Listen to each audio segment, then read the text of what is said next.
እንደምን ሰነበታችሁ ውድ አድማጭ ተመልካቾቻችን። ይህ በሆፕ ቻናል ኢትዮጵያ በአማርኛ ቋንቋ ስርጭት እየተዘጋጀ የሚቀርብላችሁ የመጽሐፍ ቅዱስ ጥናታችን የዚህ ሩብ ዓመት መርሃ ግብር የሰባተኛ ሳምንት የመጽሐፍ ቅዱስ ጥናታችን ነው። እንደተለመደው አብረውኝ በማጥናት የሚቆዩትን ወንድምና እህቴን ላስተዋውቅና ከዚያ በኋላ ወደ ጥናታችን እንገባለን። ፓስተር ኤፍሬም፣ ዶክተር ዮናስ እንዲሁም እህቴ ትትና አብራኝ የምትቆይ ሲሆን በቴክኒክ ቁጥጥሩ ደግሞ እህቴ ውበትና ወንድማችን ደሳለኝ አብሮን የሚቆይ ይሆናል። በማወያየቱ እኔም አብሬያችሁ የምቆየው ወንድማችሁ ሙሉነህ ነኝ። አብረን በምንቆይበት ጊዜ የእግዚአብሔር መንፈስ ጊዜውን እንዲወስድ ስጋና ደም ጸጥ እንዲል ክብሩን ለእግዚአብሔር እንዲሆን እህታችን ትትና ጸሎን ታረግ። ጸልይ። በሰማይ ያለ የምትወደን ቅዱስና ኃያል አምላካችን እግዚአብሔር ሆይ እናመሰግናለን። በብዙ ስላስተማርከን ወደ አንተም እንድንቀርብ ብዙ በረከቶችን እስከዛሬ ስለሰጠህ እናመሰግናለን። አምላካችን ሆይ አሁንም በዚህ በኢያሱ መጽሐፍ እንደገና ሌሎች በረከቶችን ልትሰጠን ዛሬም ስለተዘጋጀ እናመሰግናለን። አምላካችን ሆይ አሁንም ደግሞ ስናጠና ስንወያይ ሳለ ያንዳንዳችንን የበለጠ አንተን ወደ ማወቅ የምንደርስበትን መልእክት እና ትምህርት እንድትሰጠን እንጠይቃለን።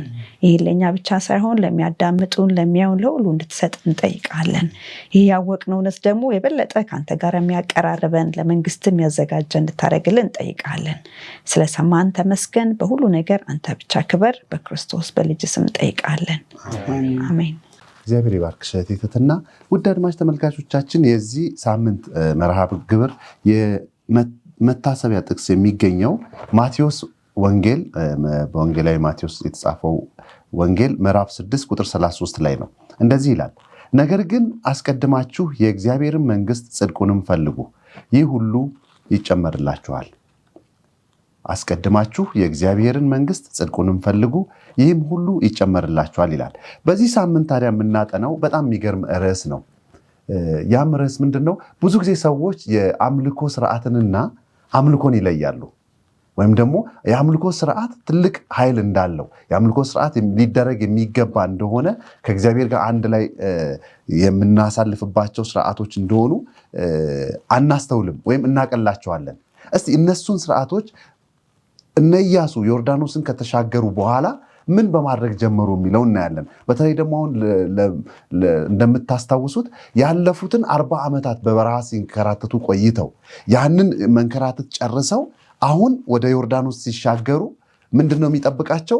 አንድም እነሱ ማጥፋት ያለባቸው ጠላት አለ፣ ወይም ደግሞ ያ ጠላት እነሱን ሊያጠቃ የሚመጣበት ሁኔታዎች አሉ። በጣም አስጨናቂ ወይም ደግሞ ምክንያታዊ የሆኑ ስራዎችን መስራት የሚጠበቅባቸው ጊዜ ላይ ነው ያሉት።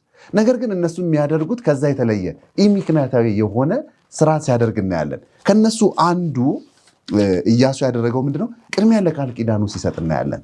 ይሄ ቃል ኪዳን በኢያሱ 5:1 እስከ 7 ላይ ያለ ሐሳብ ላይ ነው። በዚህ የመውረስ ጊዜ በዚህ ለጦርነት በሚዘጋጁበት ሰዓት ኢያሱ ያደረገው በጣም አስደናቂ ስራ አለ። ይሄ ምንድነው? ይሄንንስ ደግሞ ከዚህ ከኛ ዘመን ጋር እንዴት ማስተያየት እንችላለን? እንዴት እናያይዘዋለን? በተለይ የመገረዝን ስርዓት ነው ያደረገው። ውድ አድማጭ ተመልካቾቻችን እዛ ጋር ያነባሉ ብዬ ስላሰብኩ ነው ቀጥታ ወደ ጥያቄ የገባሁትና ይሄንን የመገረዝ ስርዓት ከዚህ ከኛ ዘመንም ጋር ምንድነው የሚጠበቅብን? ምን ማለት ነው? እሱስ የወሰደውን አካሄድስ እንዴት ታየዋለህ? እሺ፣ እግዚአብሔር ይባርክ ሙሌ። ይሄ በጣም የሚደንቅ ነው። በመጀመሪያ ላይ ማቴዎስ 6:33 ላይ ያነሳው እንግዲህ አዲስ ኪዳን ነው ማቴዎስ። ይህንንም የተናገረው ጌታችን ኢየሱስ ክርስቶስ ነው። ትልቅ መርህ ነው። የአንድ ክርስቲያን የአንድ አማኝ ነኝ የሚል ቅድሚያ ሊሰጠው የሚገባው ነገር ምንድን ነው የሚለውን የተናገረ ነው። ነገር ግን አሁን ዛሬ በሰንበት ትምህርት የምንመለከተው ደግሞ ይህ መርህ ይህ ፕሪንሲፕል ምንድን ነው የሚለው በተግባር ገና ኢየሱስ ሳይመጣ ማን ነው የተናገረው? ኢያሱ ያደረገውን ነገር ኢያሱ ተናግሮ የፈጸመውን ነገር ይህንን የሰማይ መርህ። በነገራችን ላይ እዚህ ላይ እንደው ጥቅሱ ምን እንደሚል ለመረዳት የእግዚአብሔር መንግስት ምን ማለት ነው ብለን ስንረዳ ባጭሩ የሰማይ አኗኗር ዘይቤ ማለት ነው። የሰማይ የእግዚአብሔር ባህሪ በአንድ ሰው ሲገለጥ ማለት ነው። እሱን ፈልግ እሱን በሌላ ስፍራ በአዲስ ኪዳን ላይ እንደምናየው የእግዚአብሔር መንግስት መብልና መጠጥ አይደለችም፣ ጽድቅና ሰላም በመንፈስ ቅዱስ የሆነ ደስታ ነው እንጂ ይላል። ስለዚህ ይሄንን አስቀድማችሁ ፈልጉ ሲል ደስ የሚል ነገር ነው እንጂ ከኛ የሚቀር ነገር የለም። ብዙ ጊዜ ተገላቢጦች ነው አይደል? መሬት ላይ ስጋ ላይ ዓለም ላይ ከዛ ንብረት ወርቅ ምናምን ከተገኘ በኋላ ነው አይደል ነገሮች ከተሰሩ በኋላ ነው ወደ እግዚአብሔር ዞር የሚባለው። ግን ኢያሱ ያደረገው ገና 7ቱ ነገዶች ተከፋፍለው መሬትን ሳይወስዱ ድርሻቸውን ሳይወስዱ ርስታቸውን ሳይወስዱ ነው ኢያሱ ቆም ብሎ አንድ ነገር ማድረግ አለብን ያለው እና ወደ እሑዱ ስንሄድ እንግዲህ ቅድሚያ ለቃል ኪዳን ሰጠ። በኢያሱ ምዕራፍ 5 ላይ እናየዋለን ይህንን ሀሳብ። እንግዲህ ይህንን ቃል ኪዳን ሲፈጽም ሳለ እንግዲህ የባልጮት መቁረጫ ወስዶ የግርዛት ኮረብታ በተባለው በጌልጌላ ላይ ምን አደረገ? ገረዛቸው እስራኤላውያን። ይሄ ምንድን ነው እንድምታው ብለን ስናይ አስቀድሞ የዚህ የቃል ኪዳኑ ተስፋ በተሰጠበት ለአብርሃም ማለት ነው በዘፍጥረት ላይ አምላክ ከአብርሃም ጋር ቃል ኪዳንን ሲያደርግ ይህንን ግርዛት እንዲፈጽም እንደተናገረው እናያለን። አስቀድሞ ግን አብርሃም ሳይገረዝ ምን አደረገ? ቃሉን አመነ፣ ጽድቅም ሆኖ ምን አለለት? ተቆጠረለት። ስለዚህ በተሰራው ወይ በግርዛቱ ሳይሆን በእግዚአብሔር ቃል ላይ ነው አብርሃም አምኖ የቆመው። ያም ቢሆን ግን ይሄ ግርዛቱ ያንን ቃል ኪዳን የሚያስታውስ ነው ለእስራኤላውያን። ስለዚህ አሁን ምን ሊሆን ይችላል? አንድ አደጋ ለኢያሱ የታየው ብዬ ማስበው መሬት መውረስ አለ፣ በኋላ እናየዋለን። መብላት መጠጣት አለ፣ መወፈር መደንደን አለ። ከዛ ብር ወርቅ ይገኛል። ያልተዘራው ሁሉ እነሱ ያለፉበትን ነገር ሲያገኙ ማንን መርሳት አለ? እግዚአብሔርን መርሳት አለ። ይህ እንዳይሆን ቃል ኪዳንን የማደስ አሁን እስራኤል እንደ ሕዝብ ከእግዚአብሔር ጋር ቃል ኪዳን እየገባ አይደለም። ነገር ግን ይህ ከግብፅ የወጣው ትውልድ ሳይሆን በምድረ በዳ የተወለደው ትውልድ አምላክን በኋላ ላይ የመርሳት አደጋ ስላለ ልዩ ግንኙነት እንዳላቸው እንግዲህ ቃል ኪዳን ሲደረግ ልዩ ግንኙነት አለኝ እኔ በቃ ከዚህ አምላክ ጋር ብቻ ነው ያለኝ ግንኙነት፣ ሌላ አምላክ የለኝም፣ ሌላ ቅድሚያ የምሰጠው ነገር የለኝም የሚለውን እንዲያውቁ ነው። በኢያሱ አእምሮ ሌላው ይመላለሳል ብዬ ማስበው ምንድን ነው አምላክን ሳያስቀድሙ በጋይ ባለፈው እንዳየነው ችግር ገጥሟቸዋል አይደል? ሳያማክሩት ሳይጸልዩ ፍቃድ ምንድን ነው ወደ ጦርነቱ እንግባ አንግባ ብለው ሳይጸልዩ በቃ እናሸንፋለን ያሪኮን ስላሸነፈን ብለው ተዋርደዋል። ያ እንዳይሆን ከፊት ያለውን አደጋ ከማስወገድም አኳያ ይሄ በጣም ብልሃት የተሞላበት። ስለዚህ እኛ ዛሬ ወደ ህይወታችን ስናመጣው ከዚህ ተሞክሮ ምን እንማራለን? በማንኛውም መስክ ድል መንሳት፣ በማንኛውም መስክ ስኬት ሊገኝ የሚችለው እግዚአብሔርን ይዞ በመውጣት ቃል ኪዳኑ ላይ ይህንን ግንኙነት በሚያድሱበት ጊዜ ከምንም በላይ እግዚአብሔር ከነሱ ጋር መሆኑን የሚያረጋግጡበት ሁኔታ ነው የሚፈጠረው።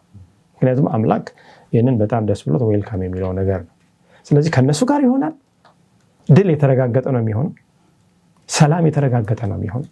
ስኬት የተረጋገጠ ነው የሚሆነው።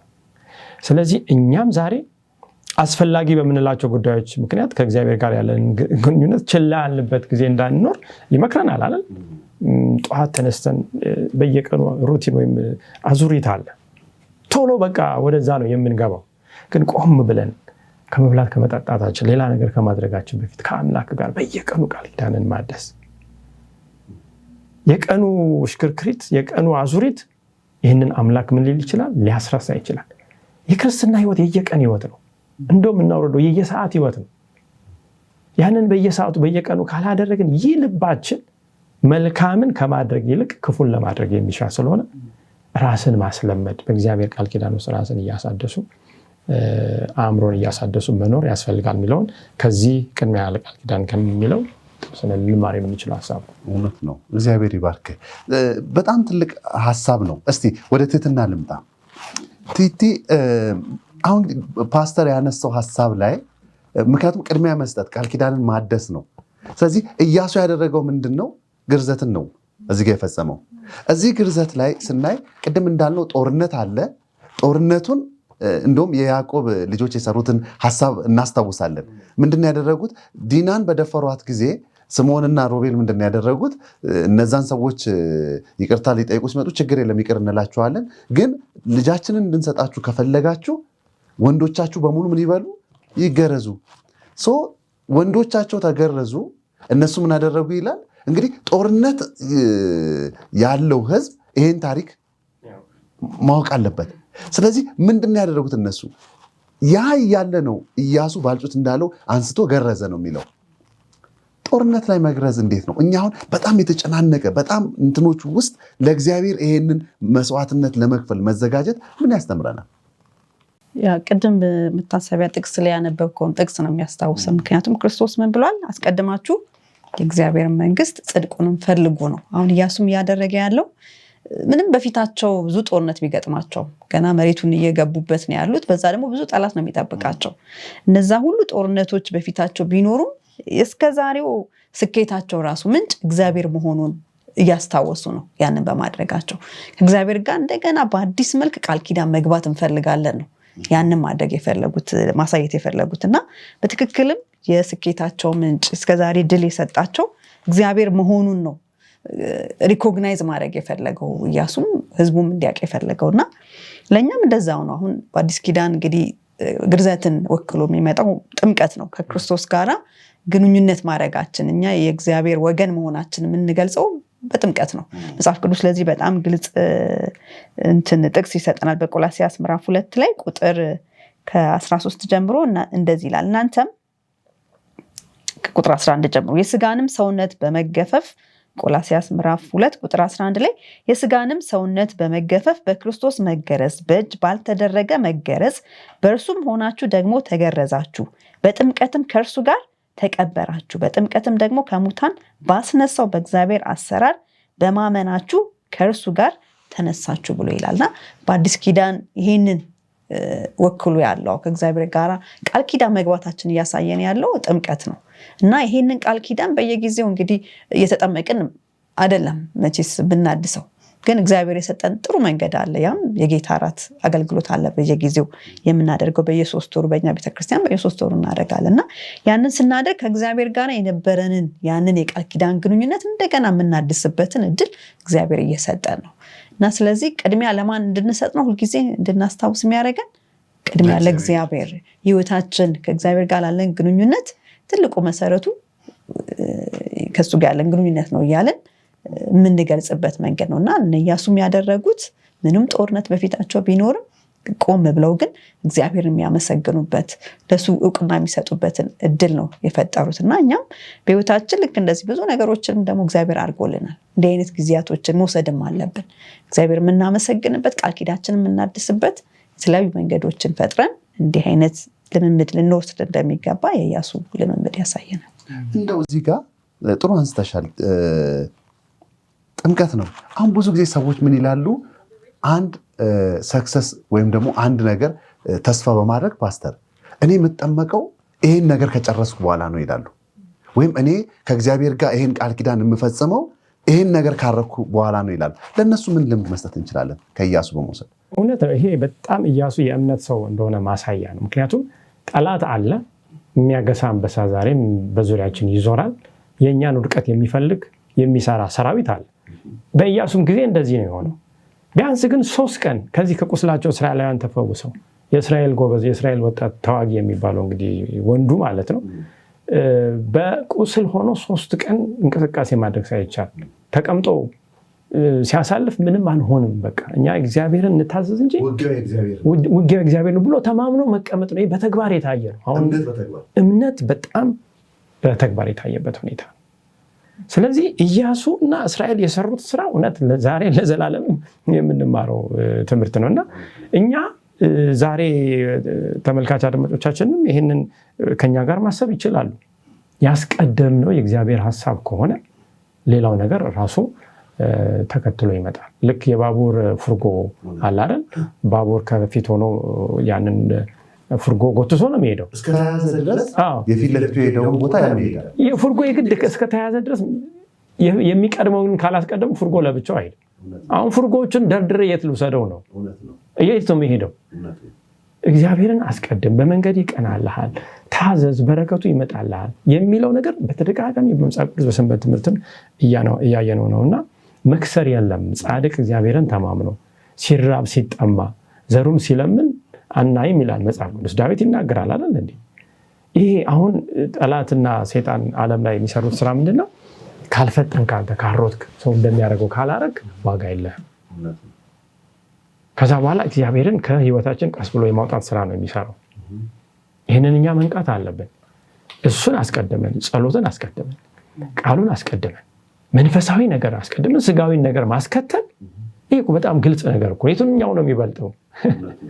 በቃ ሰው እንጀራ ብቻ አይኖርም ከእግዚአብሔር አብ በሚወጣው ቃል እንጂ የሚለው ይመጣልና ይሄ በጣም ትልቅ ምሳሌ ነው ለኛ። ለዛም ነው በሰባተኛ ቀን አድቬንቲስት ቤተክርስቲያን ውስጥ ጥምቀትን እንደ አንድ መለያ፣ ምክንያቱም በብሉይ ኪዳን ላይ መገረዝ መለየት እንደሆነ ከሌላው ኔሽን መለየት ሆኖ ለእግዚአብሔር መሰጠት እንደሆነ ከኃጢአት መለየት እንደሆነ እንደውም ኤርሚያስ ላይ ምን ይላል? ውስጣችሁን መገረዝ ነው የሚለው አይደል? ቅድም ልባችሁን እንጂ ልብሳችሁን አትቅደዱም ይላል። ልክ ቆላሲያስ ላይ ቲቲም እንዳልሽው ይሄ መገረዝ ከዓለም መለየትን ማሳያ ነው። ሸለፈታችንን ማስወገድ ከኃጢአት መለየትን ማሳያ ነው። እኛም እንደ አድቬንቲስት ወይም እንደ ክርስቲያን እንደ አዲሱ ኪዳን ክርስቲያን ጥምቀትን ከክርስቶስ ጋር መሞትን ከክርስቶስ ጋር መነሳትን በተለይ የጥልቀት ጥምቀትን ነው የምናስተምረው። ለምንድን ነው? ሰው ሲሰምጥ መሞቱን መቀበሩን እናሳያለን። ሲነሳ ደግሞ ከክርስቶስ ጋር በትንሣኤ መነሳቱን እናሳያለን። ስለዚህ አሮጌውን ማንነት ቀብሮ አዲስ ክርስቶስን፣ ምክንያቱም እኔ ሞቻለሁ ክርስቶስ በእኔ ሕያው ነው የሚለውን ለመመስከር የሚሆን ሀሳብ ነው። ወደ ዶክተር ልምጣ። እዚህ ጋር ብቻ አላበቃም። ኢያሱ በሚገርም ሁኔታ ፋሲካን ሲያከብር እናያለን። ፋሲካንም እዛው ሲያከብሩ ስናይ ፋሲካስ ምንድን ነው? ፋሲካንስ ሲያከብር በኢያሱ አእምሮ ውስጥ ያለው ምንድን ነው? ቅድም መገረዝን እንዳየነው ሁሉ ፋሲካንስ እንዴት እንዲህ በአዲስ ኪዳንስ የኢያሱን ሀሳብ እንዴት ነው እኛ ዛሬ እያስኬድን ያለ ነው? ፋሲካ በዚህ ጊዜ አለ እንዴ? እናከብራለን? ጥሩ ጥያቄ ነው ሙሌ። እንግዲህ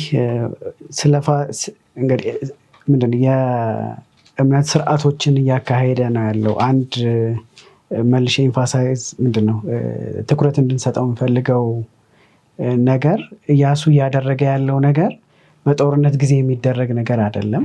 አንደኛ ነገር ግን ቅድሚያ ሲሰጥ እናያለን። ያ ቅድሚያ የሚሰጥበት ምክንያት ደግሞ እግዚአብሔር ከእሱ ጋር ያለው ግንኙነት ወደፊት ለሚኖራቸው ጉዞ ሁሉ በጣም ወሳኝ መሆኑን ሲያስገነዝብ ይመስለኛል። እና ኢያሱ እንደ ሰው የምናስባቸውን ነገሮች ሳይሆን ጭራሽ በተቃራኒው እንደ ሰው ብናስብ ጉዳት ሊያመጡ ይችላሉ ብለን የምናስባቸውን አይነት ስርዓቶችን ሲፈጽም ነው የምናየው። በግዝረት ያየ ነው ያንን ነው። ምክንያቱም የወንዶቹን የተዋጊዎችን ሁሉ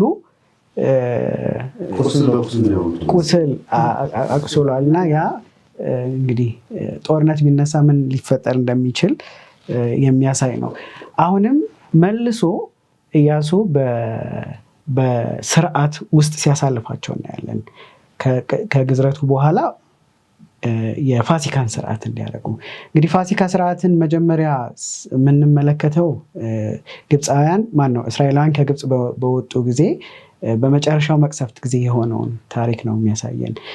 ይሄ የፋሲካ በዓል በመሰረቱ በጣም በጣም ወሳኝ በሆነ ጊዜ የሚደረግም ጭምር ነው። እንግዲህ ለእስራኤላውያን ምን አይነት ሲግኒፊካንስ ነበረው? ምን አይነት ጠቀሜታ ነበረው? የመውጣታቸው ከባርነት ወደ ነፃነት የመሄጃ ፒክ ወይም ደግሞ ዋና ነጥብ ላይ እንዳሉ የሚያስገነዘብ ነው። ምክንያቱም በፋሲካ በዓል ሲበላ ምንድን ነው ሰው ሙሉ ልብሱን ለብሶ ጫማውን ተጫምቶ ሌላ ጊዜ የሚያበስለው አይነት አበሳሰል ሳይሆን ከእርሾ ነፃ የሆነ ዳቦ እሱን በልቶ ውሃ ስጋውንም ቀቅለው ሳይሆን ጠብሰው በሚነድ እሳት ጠብሰው የሚበሉበት እናያለን። የዝግጅት የመውጣት መንፈስ ውስጥ ሆነው ነው የምናየው። እንዲያውም ምናልባት እንደው አንድ ህፃን ልጅ አዲስ ልብስና ጫማ ሲገዛለት ማታ ምንድን ነው የሚያደርገው? ጠዋት ተነስቶ ማድረግ አይደለም የሚፈልገው አይደል? አርጎት ይተኛል። ጠዋት ከእንቅልፉ ሲነሳ ሮጦ እንዲወጣ ጊዜ እንዳያባክን የዛ አይነት አርጀንሲ ወይም የዛ አይነት ምንድነው የፍጥነት ነገር ነው የምንመለከተው። ያ ብቻ ደግሞ አይደለም። በዚህ ጊዜ አብረው ያከብሩት የነበረ የቂጣ በዓል አለ። ያ የቂጣ በዓል ደግሞ ምንድነው እንትኑ ጠቀሜታው ለእግዚአብሔር በምስጋና የሚቀርቡበት በዓል ነው። በምስጋና የመጀመሪያ ሃርቨስታቸው የመጀመሪያ መኸራቸውን ሰብስበው ለእግዚአብሔር የመጀመሪያውን ፍሩት የመጀመሪያውን ፍሬ ይዘው የሚመጡበት ጊዜ ነው። ስለዚህ የምስጋናም ጊዜ ነው። የመውጣት ጊዜ ነው። የምስጋና ጊዜ ነው። ስለዚህ በወቅቱ በኢያሱ ጊዜ ለነበሩት እስራኤላውያን ይህንን ሁኔታ ወይም ይህን ሴናሪዮ የሚያስታውሳቸው ወይም የህይወታቸው መሸጋገሪያ ጊዜ እንደሆነ የሚያሳይ ነው። ስለዚህ አሁን ከብዙ የ40 ዓመት ጉዞ እንግልት በኋላ ወደ አዲሱ ሴትል አድርገው ተረጋግተው ወደሚቀመጡባት ምድር የሚያደርጉትን የህይወት ሽግግር እንዲያስታውሱ የሚያደርጋቸው ነው ማለት ነው። ስለዚህ ሁለት እጥፍ የሆነ ትርጉም አለው። አንደኛው ነፃ መውጣት ነው። ሁለተኛው ደግሞ ወደ እረፍት መግባትን ጭምር ነው። ታዲያ ዛሬ ለእኛ በዚህ ዘመን ላለን ክርስቲያኖች ፋሲካን በዚህ መልኩ እያከበርን እንድንሄድ አይደለም። በፋሲካ ጊዜ የሆነው ያ ታርዶ ስጋውን ይበሉት የነበረው በግ ወይም ደግሞ ታርዶ ደሙን መቃናቸው ላይ ይቀቡ የነበረው በግ ምሳሌ የሆነው ክርስቶስ ዛሬ የኛ ፋሲካ ታርዶ ደሙን ስለኛ ቤዛ አድርጎ ሰጥቶ እኛን ከኃጢአት ከድካም ህይወት ወደ እረፍት ህይወት ያሸጋገረበት ጊዜ ነው። ከባርነት ወደ ነፃነት፣ ከኃጢአት መገዛት ወደ ጽድቅ ኑሮ ወደ ጽድቅ የምንመጣበት ማለት ነው። ያንን ስርዓት ሲያቋቁም ደግሞ እናያለን። ያን ስርዓት ምንድን ነው? የጌታ እራት ስርዓት ነው። ክርስቶስ ቅዱስ ቁርባን የምንለው ማለት ነው። ክርስቶስ አንስቶ ስለናንተ የሚቆረሰው ስጋዬ ስለናንተ የሚፈሰው ደሜ ብሎ ወይኑን ህብስቱንና ወይኑ ወይም ቂጣውንና ወይኑን የሚሰጥበትን ስርዓት ያ ደግሞ እስከ ዓለም ፍጻሜ ድረስ ምስክር እንዲሆን የማንነታችን ስል የማን መሆናችን ማለት ነው። የማን መሆናችንን የሚገልጸውን ያን ስርዓት ከክርስቶስ ጋር በሰማይ እስክንበላው ድረስ የምናካሄደውን ስርዓት ሰጥቶናል። ስለዚህ ይህን ስርዓት ማካሄድ ልክ ኢያሱ እነዛን ስርዓቶችን እንዳካሄደና ወደ እረፍቱ ህዝቡን ይዞ እንደገባ እኛም በዚህ ዘመን ደግሞ ከዚህ ስርዓት ተካፋዮች መሆን ይገባናል። ለምንድነው ይህንን የምናደርገው? በዚህ ስርዓት እንድናለን ብለን አይደለም። ነገር ግን የሰው ልጅ ትልቁ ችግሩ የመርሳት ችግር ነው። በኢያሱም ታሪክ እናያለን። ኢያሱ ከሞተ በኋላ ህዝቡ በሌላ መንገድ እንደሄደ ይህን ሁሉ ተአምር ያደረገለትን እግዚአብሔርን ረስቶ ሌሎች አማልክቶችን እስከ ማምለክ እንደሄደ እንመለከታለን። ዛሬ እኛም ደግሞ እነዚህን ስርዓቶች በማካሄድ እግዚአብሔር ለኛ ያደረገልን ክርስቶስ ስለኛ የሆነውን ነገር እያስታወስን ከዚህ ምንድነው ትውስታ ውጭ እንዳንሆን ያደርገናል። ይህንን በየጊዜው ልናደርገው ይገባል። ይህን በማድረጋችን ራሳችንን እንታደጋለን። ኢንሴንስ ሁልጊዜ በሱ ትውስታ ውስጥ እንድንሆን ያደርገናል። ባርክ። እውነት ነው። ይህ የፋሲካ በዓል አንደኛ በግብፅ እንደነበረው የመጀመሪያው ወይም ደግሞ የበኩርን መትረፍ ያሳያል። ይህ የበኩር መትረፍ ደግሞ የኛ የሰው ልጆች ከኃጢአት መትረፋችንን የመዳናችንን ምልክት ነው። ሌላኛው ደግሞ የመውጣትን ምልክት ነው። ከግብፅም የግብፅን ጣዖታት አማልክት በሙሉ የእስራኤል አምላክ አሸንፎ መውጣቱን ምልክት ነው። በተመሳሳይ እንዲሁም ደግሞ የበጉን መምጣት መታረድ ምልክት ነው። ይሄንኑ ስርዓት ነው እንግዲህ አሁንም የምናደርገው። እኔ አሁንም ከኛ ጋር ጥሩ አያይዘዋል ዶክተር። ማያያዝ የምፈልገው የጌታ እራት ሲባል ስንቶቻችን ነን ቤተክርስቲያን መሄድ ሲገባን? ያው ቅድም ብለናል፣ በየ3 ወሩ ጥምቀት፣ በየ3 ወሩ የጌታ እራት አለ። ኦፍኮርስ እንደየሁኔታውም ሊኖር ይችላል። ግን ይህን ፕሮግራም አለ ሲባል ይሄ የአምልኮ ስርዓት እንደሆነ አክብረን ከእግዚአብሔር ጋር አንድ ላይ እንደሆንን አስበን ቅድሚያ የምንሰጠው። ኢያሱ ግን ያደረገው ይሄንን ነው። ቅድሚያን የሰጠው ብዙ በሰዋዊ እይታ ምክንያታዊ የሆኑ ስርዓቶችን ማካሄድ ወይም ደግሞ መጠንቀቅን ማድረግ ሲገባው፣ እሱ ግን ቅድሚያ የሰጠው ከእግዚአብሔር ጋር ያለውን ህብረት ነው። እንቀጥላለን። እህቴ ትትና ጋር ልምጣ። ቲቲ ፋሲካን አከበረ፣ የግዝረትን ስርዓት አካሄደ። ቀጥሎ ያደረገው ምንድነው? በእስራኤላውያን አሰራር በአካባቢም ባሉት አካባቢዎች ላይ ያለ ልምድ አለ። ያ ምንድነው? የመሰዊያ ስፍራን ማነጽ ወይም ደግሞ መስራት የሚለው። ይህን ያነሳሳው ምን ነበር? በተለይ ኢያሱ 8:30 እና 31ን ስናነብ በጣም የሚገርም ሀሳብ አለ። የዚያን ጊዜም ኢያሱ በጌባል ተራራ ላይ ለእስራኤል አምላክ ለእግዚአብሔር መሰዊያን ሰራ። የእግዚአብሔር ባሪያ ሙሴ ለእስራኤል ልጆችን እንዳዘዘ በሙሴ ሕግ መጽሐፍ እንደተጻፈው መሰዊያው ካልተወቀረና ብረት ካልነካው ድንጋይ ነበረ። በእርሱም ላይ ለእግዚአብሔር የሚቃጠለውን መስዋዕት አቀረበ፣ የደህንነትንም መስዋዕት ሰው ይላል። ምን ማለት ነው? ዛሬስ የኛ ይሄን ስርዓት ስናየው በእኛስ እምነት በእኛ በዚህ በአዲስ ዘመን ውስጥ ይሄን የሚያሳየን ምንድን ነው ያለው ስርዓት? በጣም ኢያሱ የሚገርም ነው። እንግዲህ ያካሄዱ እንዳሉ መጀመሪያ እንዳነሳ ነው ብዙ ጦርነት ያለበት ሰው አይመስልም ከሚያደርጋቸው ነገሮች አንጻር እና አሁንም ሌላ እንደገና ቆም ብሎ እያደረገ ያለው ሌላ ተጨማሪ ህዝቡን ከእግዚአብሔር ጋር የበለጠ የሚያቀራርብበት መንገድ ነው እየተከተለ የምናየው እና ቅድም መጀመሪያ እንዳልነው ግርዛትን አደረገ። እንደገና ደግሞ የፋሲካን በዓል ካደረገ በኋላ የመሰዊያ ስርዓት እንደገና እንደ አዲስ አሁን እንዳነበብከው ሲያድስ እናየዋለን እና ይሄ ብዙ ጊዜ እንግዲህ በዛን ጊዜ የተለመደ ነገር ነው። ምክንያቱም አንድ ሰው አብርሃምን የምንወስደው እንችላለን። በሄደበት ቦታ ሁሉ ምን ያደርግ ነበር? መሰዊያን ይገነባ ነበር። እዛ ላይ ለእግዚአብሔር ምስጋናን ያቀርባል፣ እንደገና መንገዱን ይቀጥላል እና ያን አይነት ልምምድ እሱም ኢያሱ ሲያደርግ ነው የምንመለከተው እና ያ ምንድነው የዛ ቦታ ባለቤትነትን ወይም የዛ ቦታ እንደ ባለመብትነትን ያሳያል። መሰዊያ መሰዋት ማነጽ ማለት ነው እና ትልቅ ነገር የምናየው በኢያሱ ውስጥ አሁንም ያ እምነቱ መጀመሪያ ላይ ሰልሎ ሲመጣ የነበረው እምነት በሱ ውስጥ አሁንም አለ። ምክንያቱም ያ መሬት እግዚአብሔር በቃ እንደሰጣቸው ምንም ከፊቱ ብዙ የሚለቀቁ መሬቶች እንዳሉ ቢያውቅም ግን እግዚአብሔር ተስፋውን እንደፈጸመ እርግጠኛ ሆኖ ነው ይህንን መሰዊያ ሲገነባ የምንመለከተውና መሰዊያ ሰዋ ማለት በቃ እነዛን ቦታዎች ወርሰናቸዋል፣ ወስደናል ነው እና በእግዚአብሔር ላይ ያለውን እምነት በጣም የሚያሳይ ነው። በጣም መውረሱን የሚያረጋግጥ ነው እና ከዛ ሌላ ደግሞ ህዝቡን ወደ እግዚአብሔርን ወደ መታዘዝ ለእግዚአብሔር ቅድሚያ ወደ መስጠት ሲመራቸው ነው የምንመለከተው። ምክንያቱም ጦርነቱ ያስፈልጋል መሬቱን ለመውረስ።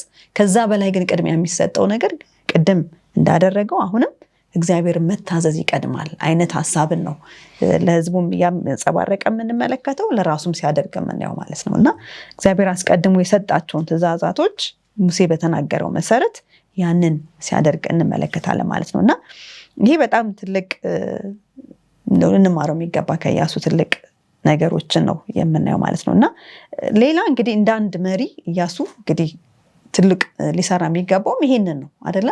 አንድ መሪ እንግዲህ እግዚአብሔር መጀመሪያ ሙሴን የመረጠበት ምክንያት ህዝቡ በራሳቸው ሊሄዱ አይችሉም፣ የሚመራቸው ያስፈልግ ነበረ።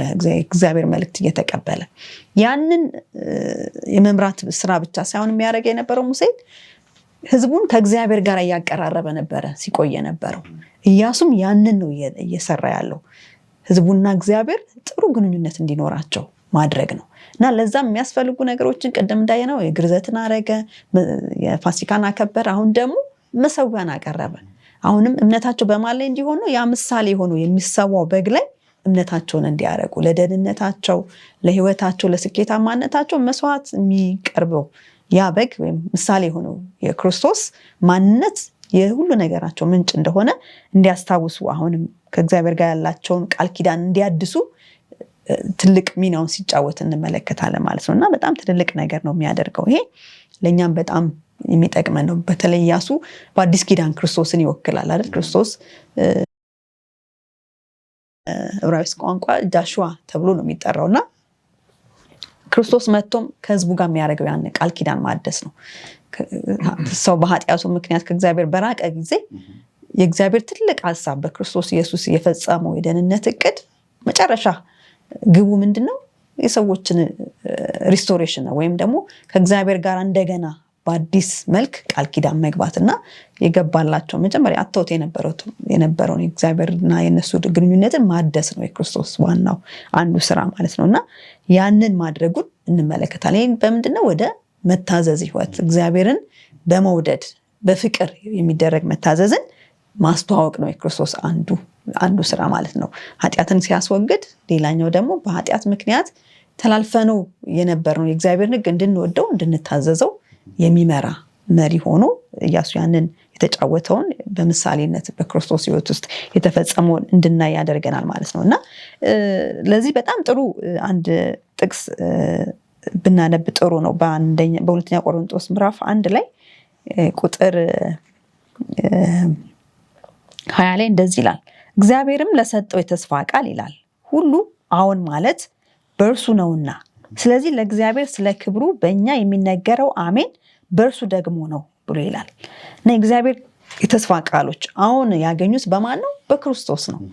እና ያ በመሰዊያ ላይ የቀረበው በግ ያመለክት የነበረው ክርስቶስ ሲመጣ በሱ ሁሉን ተስፋ እንደምናገኝ የሚያመላክት ነው። እና እንደውም ከመሰዊያዎቹ ሁሉ ትልቁ መሰዊያ መስቀል ነው፣ የቀራንዮ መስቀል ነው። በክርስቶስ ነው ያንን ያ መሰዊያ እንግዲህ ኢያሱ የገነባው መሰዊያ በምሳሌነቱ የሚያመላክተው የቀራንዮ መስቀል ነው። ክርስቶስ ትልቁ የኃጢአትን ዋጋ ወይም የዓለምን ኃጢአት የሚያስወግደውን ትልቁ በግ የሚሰዋበት የቀራንዮ መስቀል ነው። እና ያንን በማድረጉ ምን አደረገ?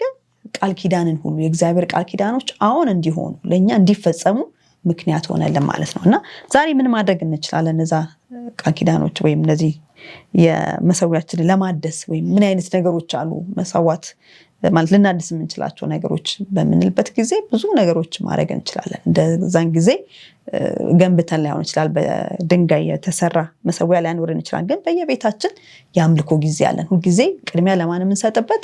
እግዚአብሔር የምናስብበት፣ ከክርስቶስ ጋር ያለን ግንኙነት፣ ከእግዚአብሔር ጋር ያለን ቃል ኪዳን የምናድስበት በየቤታችን ያለን የአምልኮ ሰዓታችን፣ የግላችን አምልኮ ሰዓት፣ የቤተሰብ አምልኮ ሰዓት፣ እንደ ቤተክርስቲያንም ደግሞ የምናመልከው አምልኮ እንደ ግልም እንደ ቤተሰብም እንደ ቤተክርስቲያንም ያለን የአምልኮ ሰዓት የአምልኮ መሰዊያችን ያ ጥሩ ግንኙነት እንድንፈጥር ከእግዚአብሔር ጋር ያለን ቃል ኪዳን እንድናድስ ምክንያት ሊሆነን ይችላል ማለት ነው። እግዚአብሔር ይባርክሽ።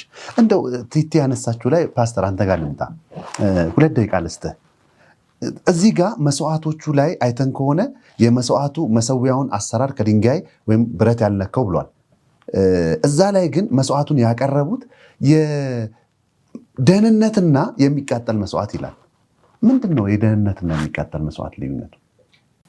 እንግዲህ የደህንነት ወይም ለኃጢአት የሚቀርብ መስዋዕት ልንለው እንችላለን። በዋናነት ለተሰራ ኃጢአት የሚቀርብ ነው። ምክንያቱም ይህንን ደግሞ በጥላነት ሲፈጽሙ የነበረው ሲያመላክት የነበረውም ማንን ነው? ክርስቶስን ነው የሚያመላክተው። ደህንነታችን መዳናችን የሚረጋገጠው እሱ በሚያቀርበው ዋናው ትልቁ መስዋዕት ላይ ነው። ቅድም እንደተነገረው ታችን ቲቲ እንዳስቀመጠችው ትልቁ መሰዊያ ቀራንዮ ነው። ቀራንዮ ላይ ትልቁ መስዋዕት ተሰውቷል። ቀጥሎ ደግሞ ከደህንነት የሚቃጠል መስዋዕት ይላል። ይሄ የሚቃጠል መስዋዕቱም የሚቀርበው በተለይ በብሉይ ኪዳን ስንመለከተው ይሄ ራስን እንደገና ለእግዚአብሔር ሪዴዲኬት ወይም ሙሉ በሙሉ መስጠት የሚወክል ነው። ስለዚህ ከዚህ በኋላ ራሴን እሰጣለሁ፣ ሙሉ በሙሉ ራሴን ለእግዚአብሔር አስረክባለሁ ብሎ ራስን የመቀደስን ተግባር ይወክላል። ይህንን ሐዋርያው ጳውሎስ ይናገራል አይደል? በሮሜ መጽሐፍ ስንት ላይ ነው? 12 ላይ ቁጥር 1 ጀምሮ ይህንን በደንብ ነው የሚያስተምረውና ዛሬ እኛ ራሳችንን ሰውነታችን ምን ማድረግ እንዳለብን እንግዲህ ወንድሞች ሆይ ሰውነታችሁን እግዚአብሔርን ደስ የሚያሰኝና ሕያው ቅዱስን መስዋዕት አድርጋችሁ ታቀርቡ ዘንድ በእግዚአብሔር ርኅራኄ እለምናችኋለሁ፣ እርሱም ለአእምሮ የሚመች አገልግሎታችሁ ነው። ማን እንዳቀረበ? ክርስቶስ ራሱን እግዚአብሔርን ደስ የሚያሰኝ ሕያው ቅዱስ እንከን የሌለው አድርጎ ነው ያቀረበው። ልክ እናንተ በመሰዊያው ላይ ራሳችሁን ጣሉ እንደው የሚል መዝሙርም እንዘምራለን አይደል? ራስን በመሰዊያው ላይ መጣል። በነገራችን ላይ ይሄ መሰዊያ የሚሰራው ከምንድን ነው? ከድንጋይ ነው። መጽሐፍ ቅዱስ በድንጋዩ ላይ የሚወድቅ ምን ይላል? ይድናል። ድንጋዩ ግን የሚወድቅበት ይፈጨዋል ይላል። በዳንኤል ምዕራፍ 2 ላይ እንን ድንጋይ እናየዋለን አይደል? እጅ ሳይነካው ከተራራ ተፈንቅሎ መጥቶ እነዛን ጣዖት ምልክት የሆኑትን መንግስታት ወይም ምስሉን እግሩን ሲመታውና በንፋስ እንደተወሰደ ብቅ ሲያደርገው እንደ ገለባ ሲያደርገው እናያለን። እና ይህ ድንጋይ የከበረ ነው። ምክንያቱም ቅድም እንዳልነው ዞሮ ትልቁ መሰዊያ ቀራንዮ ነው፣ ክርስቶስን መስዋዕትነቱን የሚያሳይ ነው። ስለዚህ ከሱ ጋር ያለን ግንኙነት የሚያስታውሰን ነው የሚለውን ልናይ እንችላለን። እግዚአብሔር ይባርክ። ትልቅ ሀሳብ አለው። ያው ሰፊ መወያየት እንችላለን። በነገራችን ላይ እንደው ይሄን ሳነሳ ያነሳሁት ለምንድን ነው ለሰለሞን ቤተመቅደሱን ስራ ሲለው ቤተመቅደሱ በሚሰራበት ቦታ ላይ ምንም አይነት የድንጋይ መዋቅር አይቻልም። ይደረግ የነበረው ድንጋዮቹ የሚፈለጉትን አይነት ቅርጽ የሚይዙት ሌላ ቦታ ነበር። እነሱ በተራራው ቦታ ከያዙ በኋላ ያ ድንጋይ ከዛ በኋላ ነው መጥቶ እዚህ የሚገጣጠመው እንጂ እዚህ የሚጠረብ ወይም የሚስተካከል ነገር አልነበረም ይላል። ለምንድን ነው ይሄ የሆነው? እስቲል አሁንም ቅድም ያላችሁት ሀሳብ ላይ የሚጠርብ እግዚአብሔር ነው። ልክ በዳንኤል ላይ ድንጋዩን የሰው እጅ ሳይነካው ራሱ ተንከባሎ መጥቶ እንደፈጨና የራሱ መንግስት እንዳቆመ እግዚአብሔር ምስጋናውም አቅሙም ሁሉም የራሱ የእግዚአብሔርን ስራ የምናይበት ነው። ዛሬም እኛ ምስጋናዎቻችን የምናቀርብበት የሚቃጠለው መስዋዕትና የደህንነቱን መስዋዕትም የተወሰኑ ልዩነቶች አሉ። ውድ አድማጭ ተመልካቾቻችን እሱንም ብታዩት ጥሩ ነው ብዬ አስባለሁ። ፓስተር አስቀምጠዋል። የኃጢአት ስርየት አለ፣ እንዲሁም የምስጋና ስርየት አለ። እንደውም አቀራረቡም ላይ የደህንነቱ ላይ በግ እንዴት እንደሚቀርብ የአንድ ዓመት ዋኖስ ወይም የሚቀርብ አስተያየት አለ። እዚህኛው ላይ ግን ለየት ያለ አቅም ሙሉ ለሙሉ የሚቃጠል ነው። ፕላስ የመስዋዕቱም አይነት ይለያል። አዘርትም ሊሆኑ ይችላሉ። ዞሮ ዞሮ ምንድነው ማንሳት የፈለግኩት የምናመልክበት አምልኮ ቅድም ቲቲ እንዳለችው ይሄን ሁሉ ይጠቀልላል። አንድ መሪ የሚመራው ህዝብ የሚመራለት እግዚአብሔር እንደሆነ ሲያስብ ስኬቱም የዛን ያህል ይሆናል። ዛሬስ በቤታችን፣ በትዳራችን፣ በስራችን ቦታ ማንን ነው እንዲመራ እየሰጠን ያለ ነው? ከማጋ ነው ሪሌሽንሺፓችንን ገንብተን ምሪቱን የምንሰጠው? ከእግዚአብሔር ጋር ከሆነ እንደ ኢያሱ ውጤታማ ነን። በሌላኛው ሴድ ከሆንን ግን የሚረሳ ታሪክ ሰርተን ልንሄድ እንችላለን። እግዚአብሔር ይጠብቀን። ካፍታ በኋላ እንመለሳለን። አብራችሁን ቆዩ።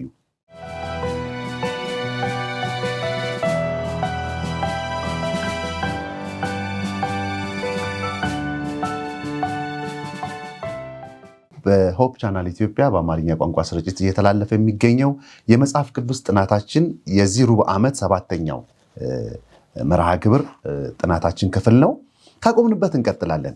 እንግዲህ ቅድም እንዳልነው ሰዎች ተልኳቸውን ከማጋ ይቀጥሉ የሚለው ሀሳብ ላይ እየተናገርን ያለ ነው። መሪያቸውን ማን ያድርጉ? የሰውን ጥረት ወይስ እግዚአብሔርን? እንግዲህ ኢያሱ ይህንን የጦርነቱን ሀሳብ ገታ አድርጎ ኢምክንያታዊ ያልኩት ለዛ ነው። በሰው ሀሳብ ትክክል አይደለም። ምክንያቱም በሰው ሀሳብ ስለ መሳሪያ፣ ስለ ሰው ኃይል፣ ስለ ምሽግ ቁፈራ ነው የሚታሰበው። በኢያሱ ግን ምሪት ግን ለእግዚአብሔር ራስን አሳልፎ መስጠት ነው ቅድሚያውን የሰጠው። ከዛ ቀጥሎ ያለ ግን ሀሳብ እዛ ጋር የመገረዝን አየን፣ ፋሲካን አከበሩ፣ መስዋዕቱን አደሰ። ሲያድስ ግን አንድ ስራ ሲሰራ እናያለን ፓስተር። ያ ምንድን ነው? ውድ አድማጭ ተመልካቾቻችን በኢያሱ 8:32 እስከ 35 ያለውን ሀሳብ ስታነሱ ያለውን ሀሳብ ነው። በዚያ ስፍራ ላይ ምንድን ያደርገው? በድንጋዮቹ ላይ የሙሴን ሕግ ሲጽፍባቸው እናያለን። እሱ ብቻ አይደለም፣ የእስራኤልን ሕዝብ ይባርኩ ዘንድ ዋና ዋና መሪዎቻቸውንም ሲያቆም እናያለን። እዛ ጋር ያለው ታሪክ በጣም የሚገርም ሀሳብ አለው ፓስተር። ይህንን ሀሳብ ስናይ የቃል ኪዳኑን ታቦት መሃል ላይ አድርጎ ሀሳቡን ሲከፋፍል እናያለን። በቀኝና በግራ እንደማቆም አይነት ነገር እናያለን። ይህን በማንበብ እናያለን። ነገር ግን እሱን ሲያደርግ ያደረገው አንድ እንደው መነሳት ያለበት ሀሳብ አለ። የቃል ኪዳኑን ግልባጭ በመታሰቢያ ሐውልቱ ላይ ሲጽፍ፣ በተለይ በድንጋይ ላይ መጻፉ ምንድን ነው የሚያስተላልፈው? በጣም የሚደንቅ ነው። እንግዲህ በቅደም ተከተል ስናየው መጀመሪያ ቃል ኪዳን አደሰ፣ ተገረዙ። ቅድም እንዳልነው የኃጢአት ወይም ስጋዊ የሆነው ሸለፈት ሲወገድ ኃጢአትን ከህይወት ማራቅ ይወክላል እና እኛም የመጀመሪያው ከእግዚአብሔር ጋር ግንኙነት ስንጀምር ይሄ ነው አይደል? ያንን በውስጣችን ያለውን ኃጢአት በእግዚአብሔር ልጅ ላይ ተናዘን እንደዳንን በጥምቀት ደግሞ በአዲስ ኪዳን ቃል ኪዳን እንፈጽማለን። ከዛ በኋላ ምንድን ያደረገው? በሁለተኛ ደረጃ ፋሲካን ያከበረው። ፋሲካም ደግሞ እኔ የዳንኩት በራሴ ስራ ሳይሆን የኃጢአት ስርየት ያገኘሁት አንድ ቀን መጥቶ የእግዚአብሔር በጎ ነው የዓለምን ኃጢአት የሚያስወግደውን ልጅ በማመን ነው የሚለውን ስርዓት ነው የሚፈጽመው። እንደ ክርስቲያን ደግሞ እኛም ይህንን እናደርጋለን።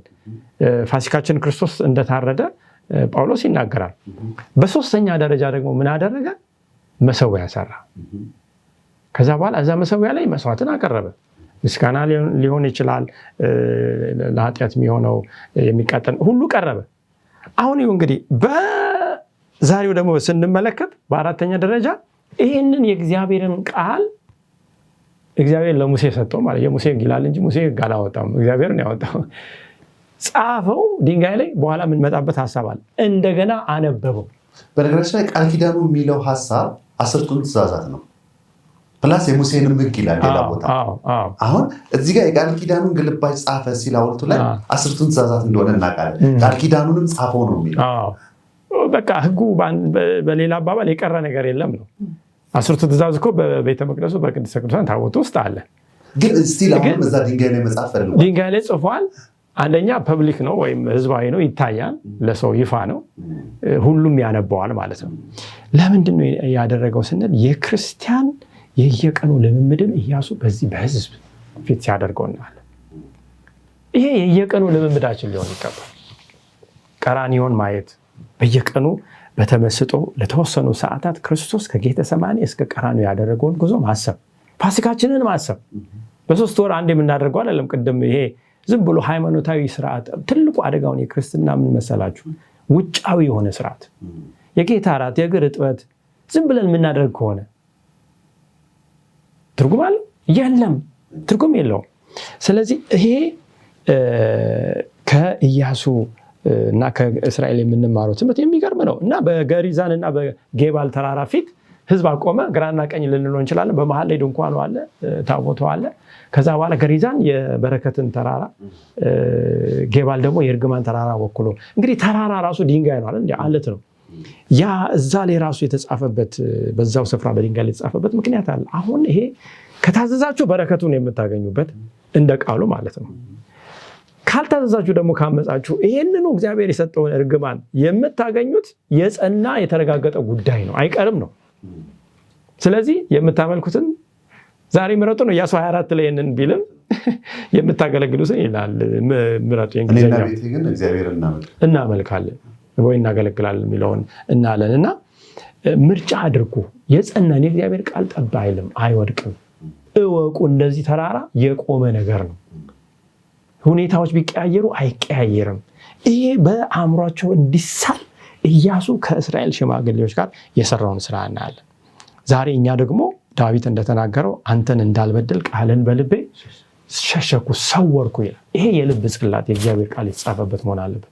እንደውም በዕብራውያን 8 ላይ ነው አይደል? እኔ ከእስራኤል ቤት ጋር አዲስ ቃል ኪዳን የምገባበት ጊዜ ይመጣል፣ ሕጌን በልቦናቸው አኖራለሁ፣ በልባቸው እጽፈዋለሁ።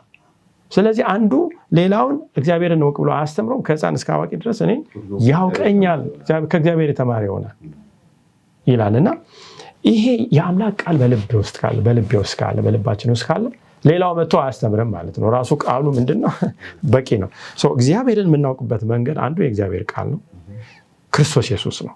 የእግዚአብሔር ቃል ስንል ሕጉንም ይወክላል። ክርስቶስ ኢየሱስ ራሱ የእግዚአብሔር ቃል። ስለዚህ የባህሪው ማንነት የተገለጠው በክርስቶስ ነው። የባህሪው ማንነት የምናየው በሕጉ ነው።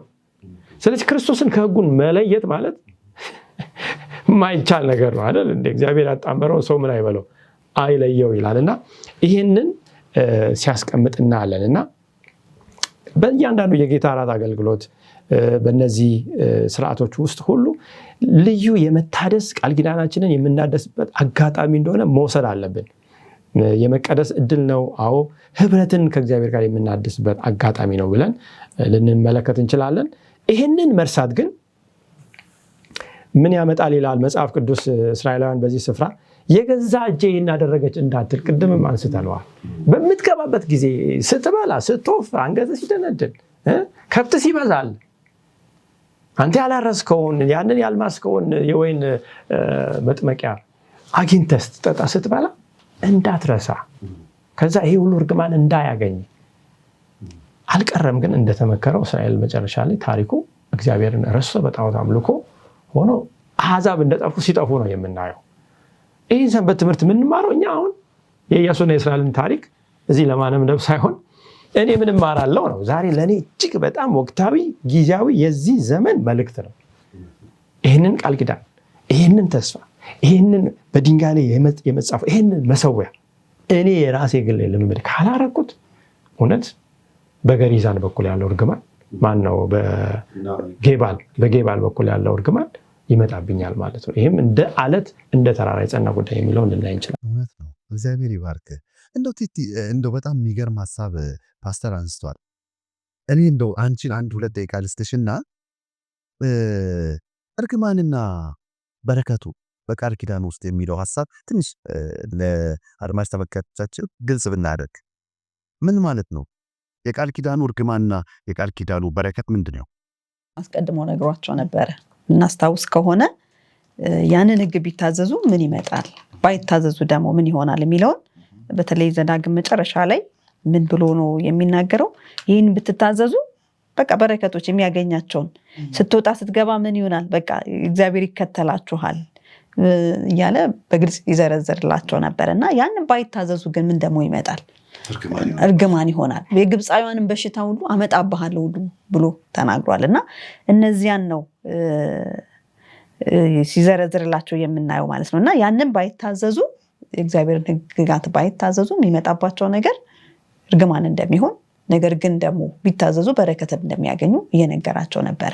እና በጣም ደስ የሚለኝ ግን እኔ ይህንን ለምንድን ነው በድንጋይ ላይ መጻፍ ያስፈለገው የሚለው ሀሳብ ላይ እንደው በጣም ከእግዚአብሔር በጣም የተደነኩት አንድ ነገር አለ። ምዕራፍ 4 ላይ ቁጥር 31 ላይ የእግዚአብሔር ተስፋ የተናገረው አንድ ክፍል አለ። ሄደን ብናነበው ደስ ይለኛል። ዘዳግም 4:31 ላይ ምን ይላል? አምላክ እግዚአብሔር መሐሪ አምላክ ነውና አይተውህም አያጠፋህምም፣ ለአባቶቻችን የማለላቸውን ቃል ኪዳኑን አይረሳም ይላል። በጣም ነው ደስ የሚለው። አሁን በድንጋይ መጻፍ ያስፈለገው እግዚአብሔር ስለሚረሳ አይደለም። የሚረሳው ግን ሌላ ነው። እግዚአብሔር እንደውም ምን አያደርግም? አይተውህም፣ አይረሳህም፣ አያጠፋም። ድንጋዩ ያስፈለገው በድንጋይ እንዳይጠፋ ተደርጎ መጻፍ ያስፈለገው ምዕራፍ 6 ላይ የሰዎችን ደግሞ ሲናገር በምዕራፍ 6 ቁጥር 12 ላይ ምን ብሎ ይናገራል? በጣም ነው የደነቀኝ እሱ አባባል። በዚያን ጊዜ ከግብፅ ምድር ከባርነት ቤት ያወጣህን እግዚአብሔር እንዳትረሳ ተጠንቀቅ ይላል። እና የሰው ባህሪ ነው እግዚአብሔር ማለት ከሰው ባህሪ አንጻር ነው ኢያሱ ያንን መጻፍ ያስፈለገው በድንጋይ ላይ። እና እግዚአብሔር የማይረሳ አምላክ ነው። ቃል ኪዳኑንም አብርሃም እኮ ሞቶ ስንት ዘመን አልፏቸዋል አይደል? ቃል ኪዳኑን ሳይረሳ መጨረሻ ባሉት ትውልድ ላይ ለመፈጸም ጥረት እያደረገ ነው እግዚአብሔር ሌላ ህዝብ አስነስቶ ማለት ነው። የሚረሳው ግን ማን ነው? ሰው ነው። እኛ አሁን የራሳችን ህይወት ማየት እንችላለን። በየቀኑ ባለን በተለያየ ነገር ስለምንወጣጠል ቢዚ ስለሚያደርገን ስራችን፣ ትምህርት፣ የተለያየ ነገር ውስጥ እንገባለን። በዛ ምክንያት እንረሳለን። ስለዚህ ልክ እንደዚህ የሚያስታውሰን ነገር ያስፈልገናል። ቅድም እንደተነሱት ማለት ነው። በየቀኑ ከእግዚአብሔር ጋር ቢያንስ እንደው ቀኑን ሙሉ ሳንረሳው የምንለው አንድ ጥቅስ፣ በተለይ ደግሞ ስለ መስቀል ዙሪያ የሚናገር አንድ ጥቅስ አንብበን ብንውል ቀን ሙሉ ያ በፊታችን ልክ እንደ ድንጋይ ላይ እንደተጻፈው ጽሑፍ ልባችን ውስጥ እያሰላሰል ነው መዋል እንችላለን። እና እግዚአብሔር አይረሳም። ምንረሳው ግን ማንን? ሰዎች ነን። እና የእግዚአብሔር ታማኝነት በጣም የሚያስደንቅ ነው። እግዚአብሔር ይባርክሽ። ጥሩ ሀሳብ ነው። ምክንያቱም ድንጋዩ ላይ እንደተጻፈው በእግዚአብሔር ዘንድ ተጽፏል። እኛንን የምንረሳው በተለይ ደግሞ እንደነ ኢያሱ ስኬት ላይ ስንሆን ተሻግረው ስኬት ላይ መውረስ ጋር ሲደረስ ከባድ ነው። ሌላው ደግሞ መርገምና በረከት የሚለው ሀሳብ ላይ ገላትያ 3:13 እንደዚህ ይላል፣ በእንጨት የሚሰቀል ሁሉ የተረገመ ነው ተብሎ ተጽፏልና ክርስቶስ ስለኛ እርግማን ሆኖ ከሕግ እርግማን ዋጀን። እሱ ብቻ ነው። 2 ቆሮንቶስ 5:21 ላይ ደግሞ እኛ በእርሱ ሆነን የእግዚአብሔር ጽድቅ እንሆን ዘንድ ኃጢአት ያላወቀውን እርሱን ስለኛ ምን አደረገው? ኢየሱስን ኃጢአት ነው ያደረገው። ይሄ የእግዚአብሔርን ያንን ቃል ኪዳን አለመጠበቅ ያመጣው ኃጢአት የእሱን ሙሉ ሸክም ላይ ነው ያደረገው፣ ክርስቶስ ላይ ነው ያደረገው። ስለዚህ ኃጢአትን ኃጢአት ብለን እንድንጠላው የሚያስፈልገው ቅድም እንዳልሽው መስቀሉን ማሰብ የሚያስፈልገን ሕጉን በመጣሳችን የሚመጣውን መዘዝ እንድናስታውስ ነው። ያንን ነው ድንጋይ ላይ መጻፍ ያለብን። ለዚህ ነው ሙሴም በጣም የሚገርመው ደግሞ እዛ ጋር ሌላው ሀሳብ ምንድን ነው? እዛ ውስጥ ላሉት ለመጻተኞቹም ለእስራኤላውያንም እንደውም ሌላ ክፍል ደግሞ ይላል መሰለኝ ሴቶችንም ሕፃናትንም ጨምሮ ይላል። ይሄ ሕግ ለሁሉም ነው። ሕፃን ነው አያውቅም አይደለም። ሕፃን ሆኖ እግዚአብሔር ለሕፃኑ የሚናገርበት መንገድ አለው። ለመጻተኛ እኔ እስራኤላዊ አይደለሁም ብለን ሕጉን ብንተው ሕጉ ላይ ያለው ምን ይመጣብናል? መርገም ይመጣብናል። ግን ይሄ ሕግ የእግዚአብሔር ሕግ ነው። ድንጋይ ላይ የተጻፈ ሕግ ነው። የሰሙት ሁሉ ያን ሕግ ምን ሊያደርጉ ይገባል? ሊጠብቁ ይገባል። እንደውም አንድ ሀሳብ በጣም የሚገርም ሀሳብ አለ። ምን ይላል መሰላችሁ? አንደኛ እግዚአብሔር ያቀደበት እቅዱ ምንድን ነው? የሰውን ልጅ በኃጢአት ከወደቀበት ወደ ነበረበት መመለስ ነው። ለመመለስ ደግሞ እግዚአብሔር የሄደው አንድያ ልጁን ኃጢአት እስከ ማድረግ ነው። ለሱ ደግሞ እንደ መለኪያ ተሰጥቶት የነበረው ምንድነው? ለኦሪት ትእዛዛት አለመታዘዝ ለመጥፋት ምልክት ሆኖ ነው የተቀመጠው። እንደውም የጥናት እንትናችን ላይ እንደዚህ ይላል፣ ለኦሪት ትእዛዛት ታማኝ መሆን የሰውን ልጅ ዕጣ ፈንታ ከሚወስኑት ነገሮች አንዱ ነው ይላል። በቃ የሰው ልጅ እንዲድን ወይም ደግሞ እግዚአብሔር ጋር መስማማቱን የሚያሳየው የኦሪት ትእዛዛትን በመጠበቁ ነው። አለመጠበቁ ከእግዚአብሔር ጋር ላለመሆኑ ማሳያ ነው። ለዚህ ነው ሙሴ ምን አለ? ከነገሮች ሁሉ ፈርስቲንግ ፈርስት ይላሉ ፈረንጆች። ስለዚህ የመጀመሪያውን ነገር ሁሌም ለእግዚአብሔር ስንሰጥ አስቀድማችሁ የእግዚአብሔር ምን በሉ ጽድቁንና መንግስቱን ፈልጉ። መፈለጋችን በመታዘዛችን ነው። ስንታዘዝ እግዚአብሔርን አስቀድመናል የሚል ሐሳብ ይኖራል። ወደ መጨረሻው ሐሳብ ልምጣ ዶክተር። ኢያሱ 18 ከ1 እስከ 2 ያለውን ላንብብ። የእስራኤል ልጆች በማህበር ሁሉ በሴሎ ተሰበሰቡ፣ በዚያም የመገናኛውን ድንኳን ተከሉ፣ ምድሩም ጸጥ ብሎ ተገዛላቸው። ከእስራኤልም ልጆች ርስት ያልተካፈሉ 7 ነገድ ቀርተው ነበር ይላል። በጣም የሚገርም ሐሳብ ነው። ያልተካፈሉ 7 ነገዶች እያሉ የእግዚአብሔርን ቤት መትከል ምንድን ነው የሚያሳየው? እንዴት እንጠቅልለው የዛሬውንስ ትምህርት? እንግዲህ አክቹዋሊ የሚገርም የታሪኩ ፍሰትን ራሱ ብናየው የተጻፈበትን ያደረጉትን ስናይ አንዳንዴ ግር የሚል ነገር አለ። እንደው ጥሩ ፕላነር ነኝ ብሎ የሚያስብ ሰው ቢያነበው ይሄ ነገር አይውሽ ይሄንን እንደዚህ ቢያደርጉት እንደዚህ እኮ ቢያደርጉት የሚላቸው ብዙ ነገሮች አሉ። እንግዲህ ዋና ዋናዎቹ ትላልቅ 2 ነገሮች ቦታቸውን ስፍራቸውን ከያዙ በኋላ ያደረጉት ነገር ምንድን ነው? ሌሎቹም ከመከፋፈላቸው ባይዘወይ አለመከፋፈላቸው የሚነግረን ነገር አለ። እርግጥ ወደፊት ስንመጣ ብዙ የምናየው ነገር አለ። ግን እንደው በጨረፍታ ለመንካት ያህል እግዚአብሔር ሌሎቹን ሲያሳርፍ ስራውን ፈቶ ደግሞ ስራውን ትቶ ወይም ዓላማውን ትቶ ቁጭ ያለ ህዝብ እንደነበረ እናያለን። ስለዚህ ሀሳብ ቀጥሎ ባሉት ትምህርቶች እንመጣለን ብዬ አስባለሁ። እዚህ ቦታ ላይ ግን ለየት የሚያደርገው ምንድን ነው? የእግዚአብሔርን ታቦት የሚያሳርፉበትን ስፍራ፣ ድንኳኑን የሚተክሉበትን ስፍራ በሴሎ ተሰብስበው እንዳደረጉ እናያለን። ይሄ እርግጥ አሁን ድንኳኑን ተክለው የእግዚአብሔር ማደሪያ ብለው ከማለታቸውም በፊት የእግዚአብሔርን መገኘት ይዘውት በሚሄዱት ታቦት ውስጥ እናየዋለን።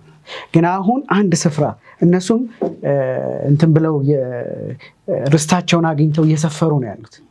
ልክ እንደዚሁ መካከለኛ በሆነ ስፍራ የእግዚአብሔርን መቅደስ ደግሞ ሲተክሉ እናያለን። ስለዚህ ለመቅደሱ ያላቸው ቅርበትን ያሳያል። ይሄ ወይም ደግሞ የእግዚአብሔር መገኘት ለነሱ የሚያደርገውን ጠቀሜታ በደንብ ሲገነዘቡ እናያለን። እንዲያውም ጥቅሱ ምንድን ነው የሚለው? ምድሪቷ ጸጥ ብላ ተገዛ። ይሄ ራሱ ሎድድ ነው። በጣም ብዙ ትምህርት ከውስጡ ልናወጣበት የምንችል አባባል ነው። ምድሪቷ እንዴት ነው ጸጥ ብላ የተገዛችላቸው? ድንኳኑን ስለተከሉ። ከዛም ወረድ ብለን ስናገኝ እንደተረጋጉ የሚመስል ስሜት አለ። እንዴ ኢያሱ ተነስቶ እናንተ ሰዎች እግዚአብሔር የማለላችሁን ምድር ተነስታችሁ አትወርሱም እንዴ? ተረጋግታችሁ ቁጭ ብላችኋል እስኪላቸው ድረስ ጸጥ ብለዋል። ግን ወደኛ ደግሞ ይህን ትምህርት ማምጣት አለብን። እግዚአብሔር በዘመናት ሁሉ በህዝቡ መካከል ሲኖር እናያለን። በ40 ዓመቱ የምድረ በዳ ጉዟቸው ሁሉ እግዚአብሔር በመካከላቸው ነበረ። በተለያዩ ምሳሌዎች አብሯቸው ሲሆን እናያለን። ዛሬም ደግሞ የቤተ መቅደሱ ትምህርት ወይም የቤተ መቅደሱ ስርዓት፣ ምክንያቱም ቤተ መቅደሱ ከእግዚአብሔር መገኘት የተነሳ ለደህንነት ነው። ያ ደህንነት ደግሞ በመቅደሱ ስርዓት ውስጥ በማለፍ የሚካሄድ ነገር ነው። ተመሳሳይ ነገር ዛሬም ያስፈልገናል። ይህንን በዕብራውያን ላይ በጣም ሰፊ የሆነ ትንታኔዎችን እናገኛለን። ዕብራውያን ምዕራፍ 6 ከቁጥር 19 እና 20 ስናነብ፣ እንዲሁም ዕብራውያን ምዕራፍ 9 11 እና 12 ስናነብ የምናገኛቸው ትምህርቶች አሉ። ለአሁን ግን ዕብራውያን 10:19 ጀምሮ ያለውን እንድናነብ እፈልጋለሁ። ዕብራውያን 10:19 ጀምሮ ያለው እንግዲህ ወንድሞች ሆይ በመረቀልን በአዲስና በሕያው መንገድ ወደ ቅድስት በኢየሱስም ደም በመጋረጃው ማለት በሥጋው በኩል እንድንገባ ድፍረት ስላለን በእግዚአብሔር ቤት ላይ የሆነ ታላቅ ካህን ስላለን ከክፉ ሕሊናችንን ተረጭተን ሰውነታችንን በጥሩ ውሃ ታጥበን በተረዳንበት እምነት በቅን ልብ እንቅረብ። እንግዲህ የመቅደሱ ዋና አስፈላጊነት ምንድን ነው? የእግዚአብሔርን ሕልውና ለማግኘት ወይም እግዚአብሔርን ለመቅረብ ነው። እስራኤል በመቅደሱ ዙሪያ ይሰፍር የነበረው ሲሄድ፣ ኋላም ደግሞ ርስቱን ካገኘ በኋላ ድንኳኑን በመካከሉ የተከለበት፣ ዛሬ ያንን ስርዓት የምናካሂድበት ያ መቅደስ ጥላ የሆነበት ስርዓት እውን ሆኗል በክርስቶስ ኢየሱስ በኩል። ክርስቶስ በሞተ ጊዜ መጋረጃው የቤተ መቅደሱ መጋረጃ ከላይ እስከታች ተቀደደ። መቀደዱ ምንድን ነው? አይታይ የነበረው የእግዚአብሔር ሕልውና ለሰዎች ሁሉ ግልጥ ሆነ ይላል ጳውሎስ። እያለ ያለው ያንን ነው። በስጋው በኩል ያንን መጋረጃ ምን ያደረገው? ገፍፎ አስወገደው። አሁን ልባችንን አጽድተን የምንቀርብበት ሊቀ ካህን ደግሞ አለን። ያ ሊቀ ካህን በምድር እንደነበረው ቤተ መቅደስ ካህን በበጎች ወይም በወይፈኖች ወይም በሌሎች ደም አልነበረም የሚገባው። ይሄ ግን በክርስቶስ ባፈሰሰው ደሙ በገዛ ደሙ ወደዚህ ቤተ መቅደስ ገብቷል።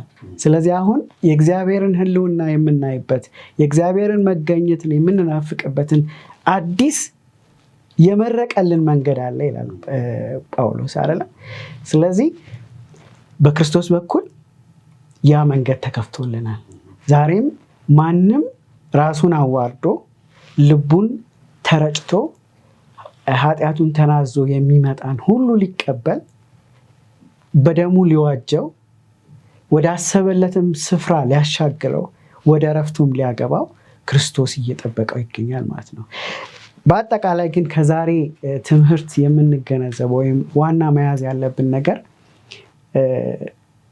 2 ነጥቦችን ላንሳ። የመጀመሪያው ነጥብ ይሄ ዓለም በብዙ ሀሳቦች የተሞላ ነው። በተለይ ደግሞ በዚህ በዘመን መጨረሻ በቤተ መቅደሱ ታሪክ ስንመለከተው ያቺ የመጨረሻው የመንጻት ቀን ብለን የምንላት ቀን ላይ ነው ያለ ነው። የዓለም ታሪክ ሁሉ ሊጠቀለል ባለበት ጊዜ፣ በዚህ ጊዜ ግን ብዙ የሚያታልሉን ነገሮች አሉ። ሕይወታችንን ወዲና ወዲያ የሚያራውጥ ብዙ ሀሳቦች አሉ። ከምናስባቸው ከነዛ ምድራዊ ሀሳቦች ቆም ብለን ዋናውን የሆነውን የእግዚአብሔርን መንግስት እንድንፈልግ፣ በዛ ውስጥ ግን ያን በመፈለግ ውስጥ ደግሞ ከዚህ ዓለም ከሚሆኑ ነገሮች ምንም እንደማይጎልብን ከኢያሱ እንድንማር የመጀመሪያው ነው። ሁለተኛው ደግሞ እኛ ወደ እግዚአብሔር ወዳሰበልን የእረፍት ምድር የምንገባበት ጊዜ ነው እና ኢያሱ ልክ ዮርዳኖስን ተሻግረው በሴሎ ቤተ መቅደሱን እንዳቆሙት እኛም ደግሞ ያችን ሰማያዊ ቤተ መቅደስ ያችን አዲሷን ኢየሩሳሌም የምንወርስበት ጊዜ ነው። ስለዚህ ያ ጊዜ እንደሆነ አውቀን እነ ኢያሱ እንዳደረጉት ያንን ጊዜ በሚያስታውሰን የእምነት ስርዓቶች ውስጥ እያለፍን ከእግዚአብሔር ጋር ያለን ግንኙነት እንደጠበቅን እንድንቆይ ትምህርት ይሰጠናል። እግዚአብሔር ይባርክ ዶክተር። በጣም ጥሩ ሀሳቦችን አንስተናል። እውነት ነው። እንግዲህ ኢያሱን ቅድም ብለናል። አሁን በዚህ ዘመን ኢያሱ ማን ነው ለእኛ? ጌታችን ኢየሱስ ክርስቶስ ነው። በራእይ 21:3 ላይ እንደዚህ ይላል፣ ታላቅ ድምፅ ከሰማይ እነሆ የእግዚአብሔር ድንኳን በሰዎች መካከል ነው፣ ከእነርሱም ጋር ያድራል፣ እነርሱም ሕዝቡ ይሆናሉ፣ እግዚአብሔርም እርሱ ራሱ ከእነርሱ ጋር ሆኖ አምላካቸው ይሆናል። ምክንያቱም ኢያሱ ወስዶ ሴሎ ላይ የእግዚአብሔርን ቤት በመስራት የእግዚአብሔርን መገኘት እንደናፈቀ ሁሉ የእኛን መገኘት እየናፈቀ ያለ በቤተ መቅደሱ ውስጥ ያለ ሊቀ ካህን አለ። ያ ሊቀ ካህን ጋር አብረን እንድንሆን ይሄንን አምልኮ ይሄንን የጌታ እራትን የጥምቀትን እንዲሁም ደግሞ የልጆች ቡራኬ ራሱ ሕፃናትን በጊዜ ለእግዚአብሔር መስጠትን ይሄ የቤተ ክርስቲያን የአምልኮ ስርዓቶች ናቸው። እነዚህ ስርዓቶችን በመጠበቅ የዛን ተካፋዮች እንድንሆን እግዚአብሔር ይርዳን። ውድ አድማጭ ተመልካቾቻችን ብዙ በቀጠልን፣ ግን ሰዓት ገድቦናል። ለሚቀጥለው ሳምንት በአዲስ ርዕስ እስክንገናኝ ድረስ ሁላችሁንም እግዚአብሔር ከእናንተ ጋር ይሁን። አጭር ጸሎት እናደርግ። ጌታ ሆይ እናመሰግንሃለን። ዛሬ ሁሌም ቅድሚያ ለሚሰጠው ቅድሚያ እንድንሰጥ አንተ እርዳን። ምክንያቱም ቃልህ ቅድሚያ አስቀድማችሁ የእግዚአብሔርን ጽድቅና መንግስቱን እሹ፣ ሌላ ሁሉ ይጨመርላችኋል ነው ያልከው። ጌታ ሆይ ደግሞ በዛች ቤተ መቅደስ ውስጥ ከአንተ ጋር እንድንሆን አንተ አምላካችን እኛም ሕዝብህ እንድንሆን እርዳን። ስለ ሁሉ ተመስገን። አድማጮችን ተመልካቾችን ባርክ። እኛንም ስለባረከን እናመሰግንሃለን። ሁሉ እንደ ፍቃድ ይሁን፣ በናዝሬቱ በኢየሱስ ስም አሜን።